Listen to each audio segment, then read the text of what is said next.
Kita bersua kembali di acara ceramah berikutnya. Di sini saya menyampaikan kepada petugas internet di negeri ini. Jangan seenaknya saja memblokir ceramah saya. Karena ceramah saya adalah kebenaran. Jadi Anda tidak suka dengan kebenaran ya. Ternyata Anda berpihak kepada si iblis. Takut ya dengan kebenaran. Jadi saya menyampaikan ceramah ini bukan kemungkaran. Disinilah terbukti ceramah saya adalah kebenaran. Bahwa kamu sekalian takut dengan kebenaran. Untuk itu di sini saya menyampaikan kepada petugas internet di negeri ini. Tolong jangan diblokir ceramah saya. Saya menyampaikan ceramah ini sudah bertanggung jawab demi menegakkan kebenaran di bumi ciptaan Allah ini.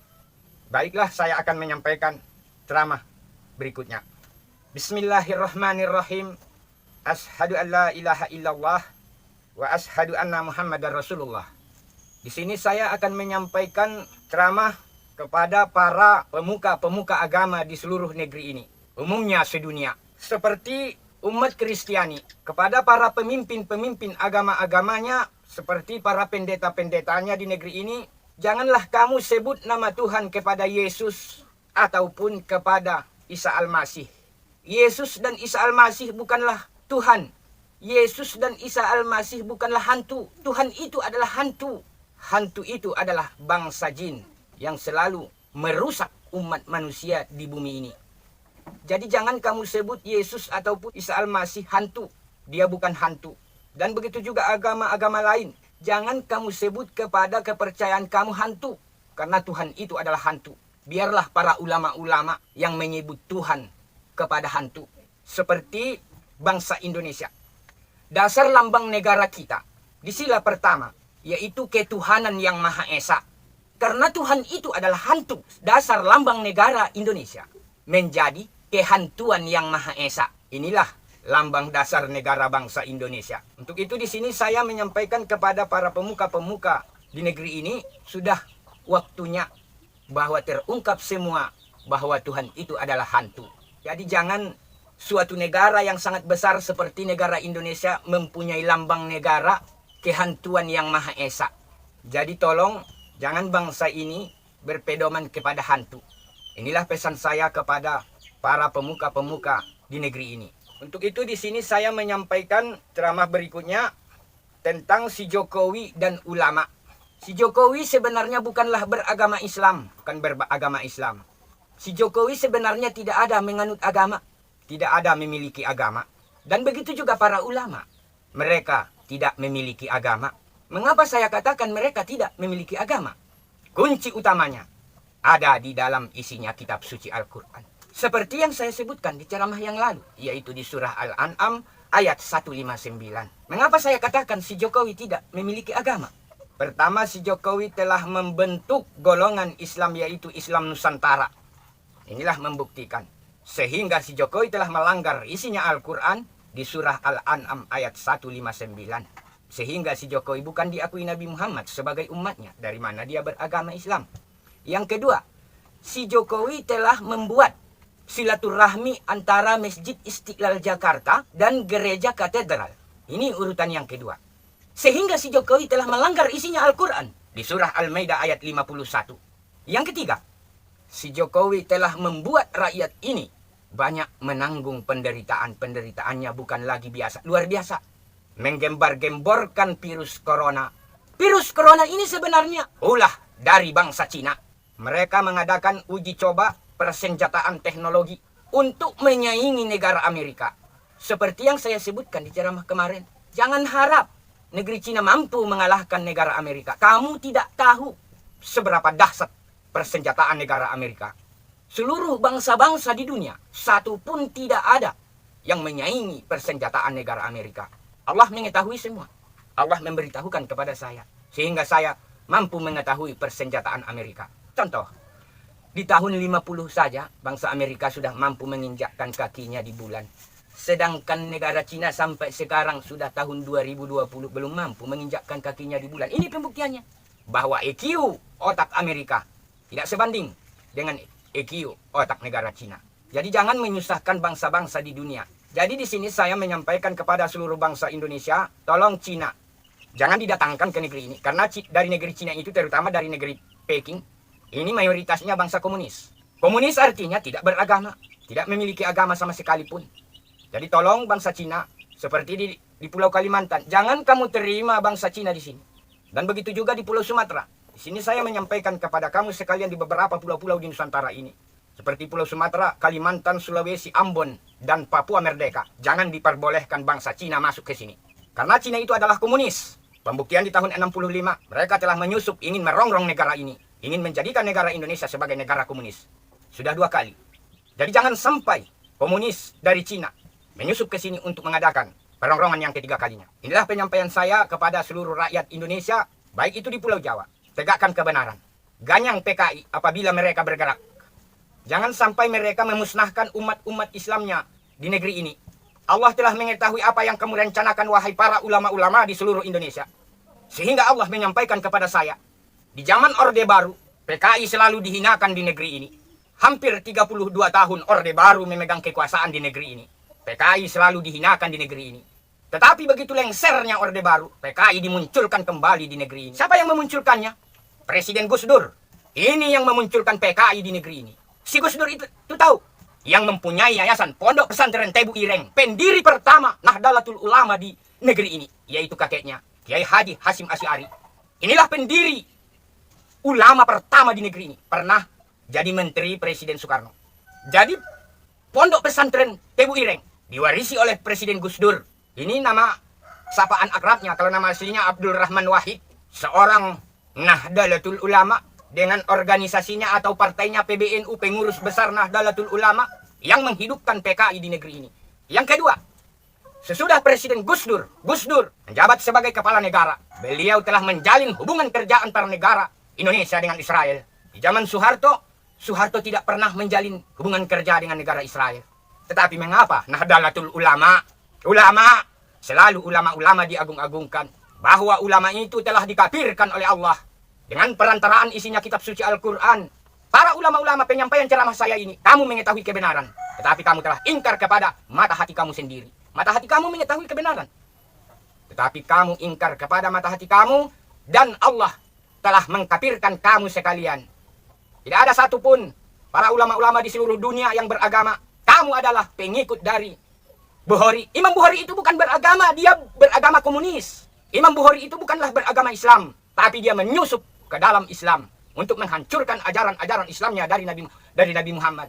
Sementara ajaran-ajaran Islamnya sudah telah hancur dibuat oleh para imam-imam. Imam Syafi'i, Imam Hambali, Imam Maliki, Imam Hanafi. Pengkhianat di dalam agama Islam. Pengkhianat terhadap Nabi Muhammad, pengkhianat kepada Allah. Sudah hancur dibuat para imam-imam Syafi'i dan kawan-kawannya. Di kemudian hari menyusul lagi Imam Bukhari, lebih parah. Dulu memang belum ada komunis, tapi praktek-praktek dari Bukhara, Rusia Selatan, sama praktek-prakteknya dengan komunis. Tak ubahnya seperti dulu belum ada ulama di zaman para imam Syafi'i. Yang ada hanya imam. Tetapi praktek-praktek Imam Syafi'i, Imam Hambali, Imam Maliki, dan Imam Hanafi sama dengan praktek para ulama-ulama.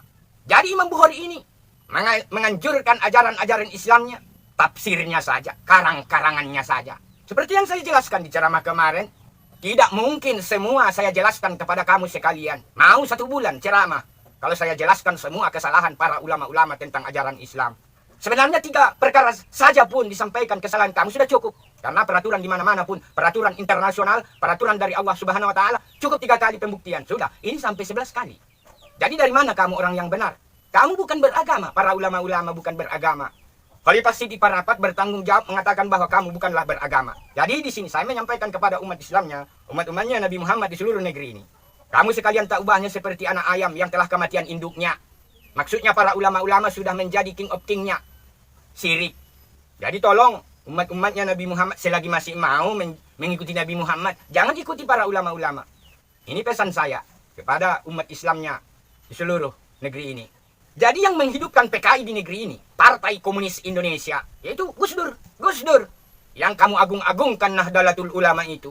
Inilah dari Nahdlatul Ulama menghidupkan komunis di negeri ini. Inilah fakta membuktikan. Coba kamu telusuri sedalam-dalamnya sewaktu Gus Dur berangkat ke Vatikan Roma. Apa yang dia lakukan di sana? Ini Nahdlatul Ulama. Dan begitu juga Ma'ruf Amin.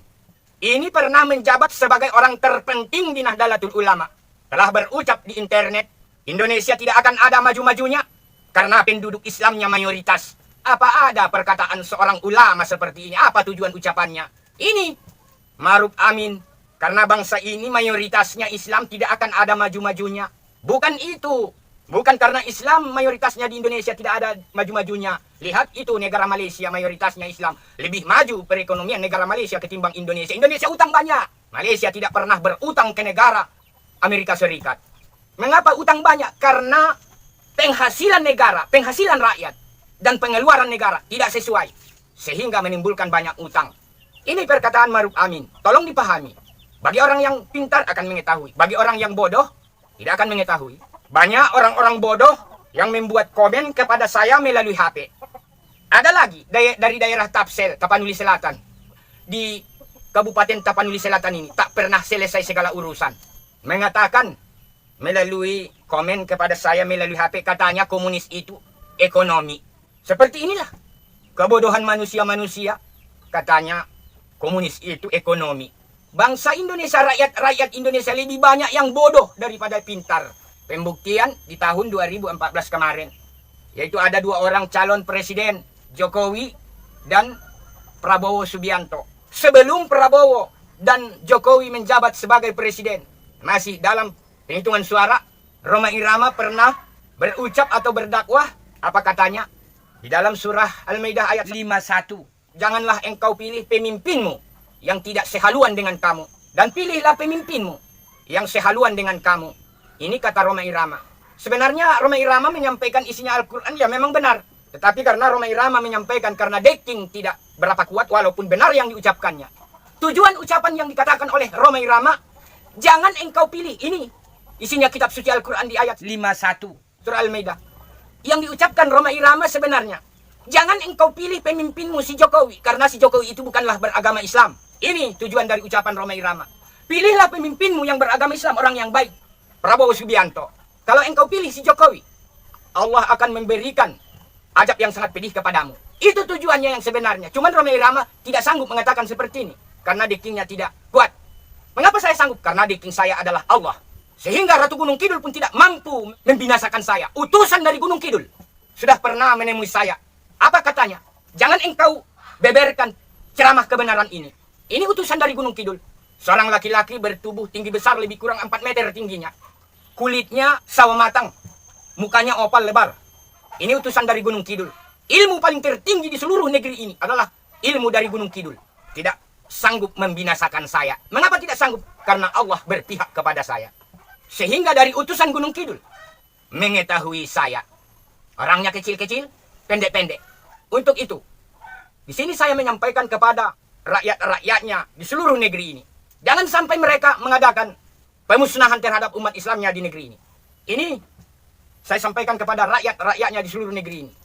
Jadikan pepatah ini, sebelum hujan sediakan payung, sebelum terjadi, ciptakan suatu komando gerakan ganyang PKI di dalam satu komando. Inilah perkataan dari Ma'ruf Amin. Apa dibalik tujuan perkataannya? Inilah perkataannya. Jadi untuk itu, tolong umat Islamnya di seluruh negeri ini dipahami, Gus Dur menghidupkan PKI di negeri ini. Ma'ruf Amin, tidak ada maju-majunya bangsa Indonesia. Karena bangsa Indonesia mayoritasnya penduduknya Islam. Ini perkataannya. Jadi Jokowi ulama ini disampaikan oleh Allah kepada saya perintah kebenaran. Inilah perintah kebenaran. Sehingga ceramah saya diblokir.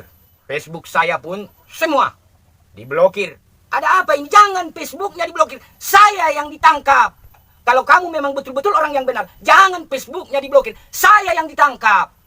Kita buka di forum Islam. Tidak akan lebih mulia para ulama-ulama daripada kitab suci Al-Quran.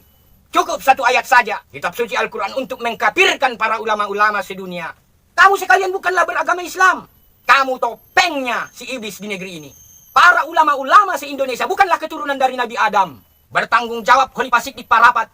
Karena Allah telah memberitahukannya kepada saya. Para ulama-ulama di negeri ini bukanlah keturunan dari Nabi Adam. Sehingga wajah kamu tidak sama dengan orang Arab. Mulai dari ujung rambut sampai ke ujung kaki. Sedikit pun tidak ada persamaan para ulama-ulama dengan keturunan Nabi Adam. Keturunan Nabi Adam. Bangsa Arab semua sampai ke Eropa semua. Sampai ke benua Amerika, Australia. Ini yang keturunan dari Nabi Adam. Mukanya lonjong. Karena ketentuan dari Allah cukup 2 macam. Ada putih, tentu ada hitam. Ada harum, tentu ada baunya. Ada cantik tentu ada jeleknya. Ada lonjong tentu ada opalnya. 100% manusia-manusianya di Indonesia bukanlah keturunan dari Nabi Adam.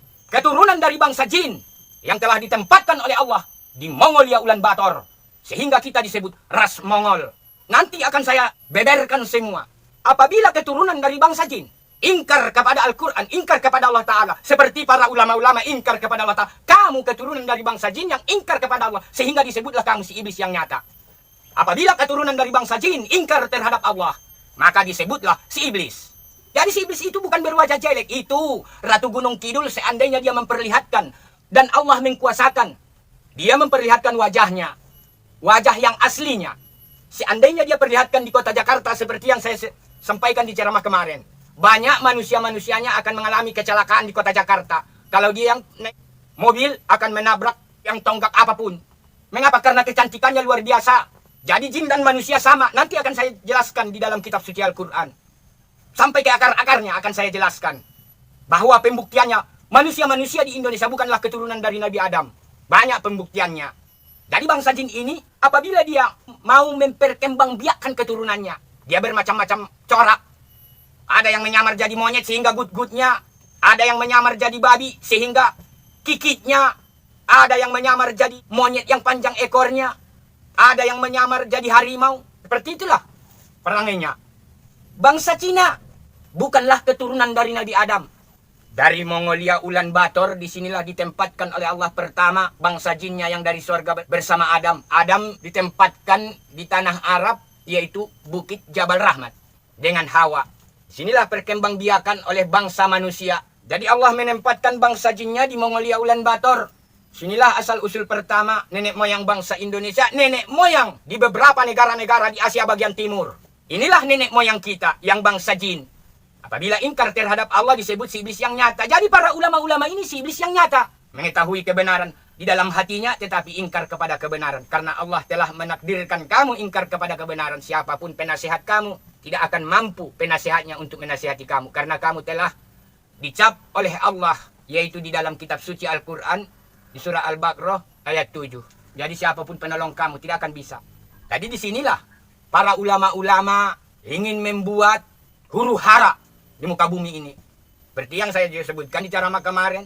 Ada yang agamanya agama golongan jauh-jauh dari tanah Arab datang ke Indonesia banyak bikin ulah. Ada yang salakus soleh, ada yang wahabi, ada yang Ahmadiyah, ada yang Islam sejati, Islam murni, Islam apalagi, Islam Garuda Pancasila. Banyak kamu membuat ulah. Kenapa? Kamu tidak mampu memahami kekuasaan dari Allah. Sehingga kamu jadikan agamamu sebagai senda gurau di bumi ini. Seperti inilah. Bergambaran manusia tapi berhati si iblis. Tidak mampu mengetahui kekuasaan dari Allah. Apabila manusia itu mengetahui dan mampu memahami kekuasaan dari Allah, dia tidak akan berani berbuat macam-macam di atas bumi ini. Jadi para ulama-ulama tidak mampu mengetahui. Contoh mereka jadi preman di negeri ini. Membuat cap, sekali cap. Umpamanya makan makanan dari mie instan. Katakanlah Indomie atau Intermi atau Ekomi. Di situ kita lihat ada capnya Majelis Ulama Indonesia. Jadi perusahaan sudah membayar pajak ke cap ulama. Mulai dari sini saya mengumumkan kepada seluruh pabrik bahan makan makanan yang ada di seluruh negeri ini. Jangan kamu mau memberikan imbalan kepada cap MUI. Ini adalah pembohong besar. Dari mana ada capnya sementara mereka bukan beragama? Mau membuat-buat cap? Inilah preman sampah di dunia. Untuk itu di sini saya menghimbau kepada seluruh rakyat-rakyatnya, terutama di Pulau Jawa. Renungi, pahami. Sudah 2 kali komunis di negeri ini ingin merongrong kesatuan di negeri ini. Ingin menjadikan negeri ini negara komunis. Di tahun 48, Musso ingin menjadikan negeri ini sebagai negara komunis. 17 tahun kemudian, karena kegagalan di tahun 48, mereka menyusun kekuatan kembali. 17 tahun kemudian, yaitu pada tahun 1965, peristiwa Jakarta, mereka membantai para jenderal-jenderal kita, dan PKI ingin merongrong negeri ini, dan ingin menjadikan negeri ini sebagai negara komunis. Tetapi Allah tidak memberikan komunis tumbuh di negeri ini. Seseorang manusia yang tidak seberapa pendidikannya, karena para jenderal-jenderal kita, Menkasat, Menteri Panglima Angkatan Darat, Menpangat, Lejen Ahmad Yani, Maijen MT Haryono Mas Tirto Darmo, Siswondo Parman, Brigadir Jenderal Sutoyo Siswomi Harjo, dan Brigadir Jenderal Donald Ijakus Panjaitan, dan seorang perwira pertama, Kapten Tendean, korban oleh keganasan PKI. Inilah arti PKI, untuk membantai kebenaran. Jadi seperti yang dikatakan oleh orang Tapsel, pernah ada komen kepada saya, katanya arti komunis itu ekonomi. Ini orang bodoh lebih bodoh daripada hewan. Seperti inilah orang-orang bodoh mengadakan komen. Komunis itu tujuannya untuk memotong leher yang tidak sehaluan dengan mereka. Inilah tujuan dari komunis, sehingga komunis di Asia Timur Raya satu persatu lambat laun akan menjadi negara komunis, karena negara Vietnam sudah menjadi negara komunis. Satu persatu Cina ke Vietnam, Kamboja akan menjalar satu persatu, lambat laun akan terjadi. Untuk itu di sini saya menyampaikan kepada manusia-manusianya di negeri ini, manusia-manusia yang pintar. Kalau orang-orang yang bodoh tidak akan mampu untuk memahami penjabaran saya. Contoh, waktu Jokowi dengan Prabowo, calon presiden, Jokowi menang, Prabowo TKO. Di waktu pemilihan Presiden Jokowi dengan Prabowo, saya di tahun 2014 menonton. Begitu saya lihat muka Prabowo dan begitu saya lihat muka Jokowi, insya Allah saya sudah mampu memahami mana yang bijaksana dan mana yang tidak bijaksana. Cuman saya pada waktu itu tidak bisa berucap karena hampir semua penduduk di negeri ini memilih Jokowi. Dalam hati saya berucap, seandainya kalau Jokowi ini jadi presiden, jangankan untuk maju perekonomian bangsa, malah akan mundur sedalam-dalamnya. Ternyata apa yang saya katakan terbukti. Dan orang yang memilih si Jokowi sudah nasi. Kalau sudah nasi menjadi bubur, tidak akan kembali menjadi beras. Jadi penyesalan tidak berguna lagi. Kalau Prabowo dipilih, tidak akan seperti ini kita. Tetapi karena kebanyakan penduduk di negeri ini lebih bodoh daripada orang yang pintar, sehingga orang yang pintar TKO. Kehidupan rakyat di negeri ini seperti inilah. Pontang-panting, luntang-lantung ekonominya. Murat-maret. Apalagi waktu Jokowi menggembar-gemborkan virus corona, banyak orang yang tidak makan. Seperti di kota Medan, tidak ada lagi. Dia tidak mampu lagi berikhtiar untuk mencari makan, sehingga anak kandungnya sendiri dimakan. Seperti ini peraturan dari Jokowi. Peraturan macam apa ini? Untuk itu di sini saya menyampaikan kembali kepada rakyat di seluruh negeri ini. Waspada dengan komunis. Ingat batang lehermu. Ingat komunis. Apabila komunis tidak sehaluan dengan kamu, tantangannya batang lehermu. Fakta membuktikan di tahun 48, peristiwa Madiun, ribuan manusia dipotong lehernya di sana, dibantai. Tahun 65, Presiden Mayor Jenderal Soeharto dari Komando Strategi Angkatan Darat muncul jadi pahlawan kebenaran. Sementara PKI di Indonesia sudah urutan pertama, paling terbanyak manusia-manusianya. Semua partai-partai yang merintangi PKI diblokir oleh Presiden Soekarno, sehingga PKI sudah di atas angin.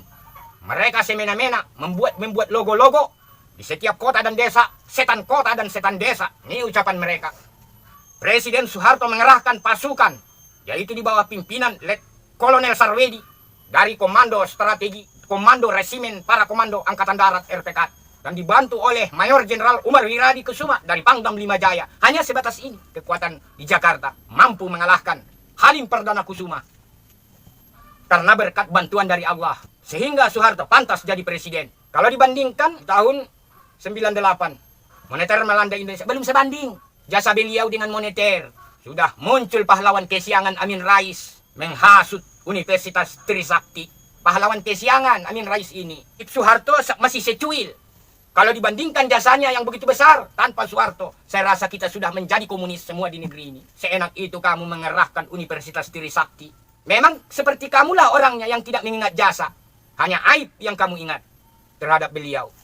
Inilah penyampaian saya kepada kamu sekalian. Apabila PKI masih melanjutkan rencananya di negeri ini untuk ketiga kalinya. Sebenarnya rencana PKI di Indonesia ini, komunis di negeri ini masih ada. Mereka tidak akan ada bosan-bosannya untuk merencanakan negeri ini ingin menjadi negara komunis. Jadi kita sudah mengetahui latar belakang sepak terjang komunis. Waspada dengan komunis. Apabila komunis akan menjadikan negeri ini sebagai negara komunis, dan mereka akan menggerakkan gerakan untuk yang ketiga kalinya. Di sini Khalifah Siddiq Parapat menghimbau kepada seluruh rakyat-rakyatnya dan seluruh elit-elit politiknya, seperti di Pulau Sumatera, di Pulau Kalimantan, di Pulau Sulawesi, dan di Pulau Ambon, dan di Pulau Irian Jaya, yaitu Papua Merdeka. Mari kita sama-sama bahu-membahu tingkatkan kebersamaan dalam kesadaran, di dalam persatuan. Tanpa persatuan, tidak akan tercipta pulau-pulau ini untuk mencapai suatu kemerdekaan. Khalifah Siddiq Parapat siap untuk maju bersama politiknya. Kalau politik angkat bicara di setiap kekuatan, sudah tentu ada kelemahan. Jadi kelemahan Pulau Jawa sudah terjawab di dalam isinya kitab suci Al-Quran. Sudah tersimpan di otak Khalifah Siddiq Parapat. Seperti yang saya jelaskan, kekuatan itu tentu ada kelemahannya. 350 tahun Belanda menancapkan cakar politiknya di negeri ini. Para pahlawan bertaburan di mana-mana, mengandalkan adu kekuatan untuk menyaingi, mengusir Belanda dari negeri. Ini dengan kekuatan. Mari kita lihat seberapa dahsyatnya kekuatan. Jenderal Sudirman mengadakan rute perjalanan di Jogja, keluar kota, bergerilya sampai ke hutan-hutan. Diadakan serangan mendadak kepada pasukan Belanda. Tidak mampu mengusir Belanda. Para raja-raja seperti Sultan Hasanuddin, Sleher Besi, mengadakan perlawanan terhadap Belanda di Makassar. Begitu kuatnya perahu penisi Makassar. Toh, tidak mampu mengusir Belanda dari negeri ini. Ini kekuatan. Para laskar-laskar di negeri ini mengadakan adu kekuatan. Seperti di kota Medan, seperti yang saya sebutkan di ceramah kemarin. Martinus Lubis gugur di lapangan tempur. Ayah saya pun ikut di sana. Agresi militer Belanda pertama, tanggal 21 Juli 47. Ayah saya ikut. Toh, tidak mampu mengusir Belanda. Agresi militer Belanda kedua, tahun 48. Para pejuang, Bung Tomo, Suryo Sumpeno, Suryo, sebagai gubernur Surabaya, angkat senjata. Bung Tomo mengundangkan Allahu Akbar ke lapangan, menggempur sekutu. Ribuan mayat bergelimpangan. Pertempuran berkecamuk, seperti Palagan, Ambarawa, Bandung, Lautan Api, Medan, area 10 November. Di seluruh penjuru negeri ini mengadakan perlawanan terhadap Belanda. Sampai 350 tahun. Toh, tetap Belanda tidak terusir. Ini dengan kekuatan. Tetapi begitu pikir angkat bicara, di setiap kekuatan sudah tentu ada kelemahan. Lebih kurang 3 bulan, begitu Dr. Randus Muhammad Hatta angkat bicara di konferensi meja bundar di Den Haag, negeri Belanda, Holland, politik Hatta memaksa pemerintah Belanda, Ratu Juliana, menandatangani isi konferensi tersebut dengan keadaan terpaksa. Sehingga Ratu Wilhelmina meneteskan air mata kesedihan. Mengapa? Karena negeri Indonesia ini sudah dianggapnya seperti negerinya sendiri. Sedih perasaan Ratu Wilhelmina. Mengapa sedih? Karena dipaksa oleh politik, yaitu pikir angkat bicara. Inilah kedahsyatan pikir. Begitu juga Amerika, pertempuran dengan negara Jepang seperti yang saya sebutkan kemarin, ceramah kemarin. Kalau kekuatan Amerika tidak mampu menghadapi Jepang, ibarat air bah yang melimpah dari bendungannya, seperti itulah kekuatan Jepang yang ingin berambisi, ingin menguasai dunia. Tentara sekutu, yaitu tentara Amerika dan sekutu-sekutunya telah membuat pertahanan terakhir di Burma. Namun Jepang tidak bisa dibendung. Dengan singkat, Jepang mengkipas semua kekuatan Amerika. Adu kekuatan Jepang dengan Amerika, Amerika tidak ada apa-apanya. Kekuatan di tangan Jepang, kelebihan di tangan Amerika. Begitu para militer Amerika, seperti Presiden Amerika Truman. Di mana letak kelemahan Jepang? Yaitu membom atom Nagasaki dan Hiroshima. Kelemahan Jepang menyerah yang satu, kalahnya semua. Begitu menyerah Kaisar Tenoheka, menyerah semua. Inilah kalau pikir. Seperti itu juga terhadap negara Indonesia. Apabila PKI berkelanjutan di negeri ini, para DPR tidak mengindahkan ceramah saya. Para DPR dan MPR RI-nya di pusat tidak mengindahkan ceramah saya dan membiarkan negeri ini compang-camping kehidupan rakyatnya. Bahwa kami di beberapa pulau-pulau Nusantara ini akan memisahkan diri dari Pulau Jawa. Kalau pikir angkat bicara di setiap kekuatan, sudah tentu ada kelemahan. Jadi kelemahan Pulau Jawa seperti yang saya sebutkan tadi. Jangankan Pulau Jawa, dunia pun akan saya redam demi menegakkan kebenaran dan keadilan di bumi ciptaan Allah ini. Kalau kamu sekalian tidak percaya, kita buktikan. Seandainya saya diperbolehkan berpolitik di negeri ini, jangankan Indonesia, dunia pun akan saya redam. Inilah penyampaian saya kepada para DPR RI dan MPR RI-nya di pusat. Tolong ceramah saya dibenahi. Apakah kamu sekalian yang duduk di DPR RI sudah banyak komunisnya di DPR? Sehingga ceramah saya tidak ditanggapi. Batalkan cita-cita kamu untuk merongrong negeri ini. Jangan sampai peristiwa di tahun 48, peristiwa di tahun 65, dan peristiwa yang akan ketiga. Apabila ini terjadi, kami di seluruh pulau-pulau Nusantara ini akan memisahkan diri dari Pulau Jawa. Kami tidak mau ikut-ikutan jadi komunis. Kami tidak mau membantai orang dan kami pun tidak mau dibantai. Hidup di dalam kedamaian. Jadi di sini sekali lagi saya menyampaikan kepada pengikut-pengikut para ulama-ulama, silahkan kalau mau mengikut ulama, karena saya sudah menyampaikan kepada kamu kebenaran. Apabila kamu tidak mampu untuk memahaminya, lepas sudah tanggung jawab saya, di dalam perintah ini. Karena ini adalah perintah. Coba kamu pikirkan apa ada yang sanggup manusia-manusianya di seluruh penjuru bumi ini yang mampu menyampaikan ceramah seperti ini. Tanpa perintah dari Allah tidak akan ada yang mampu dan tidak akan ada yang berani.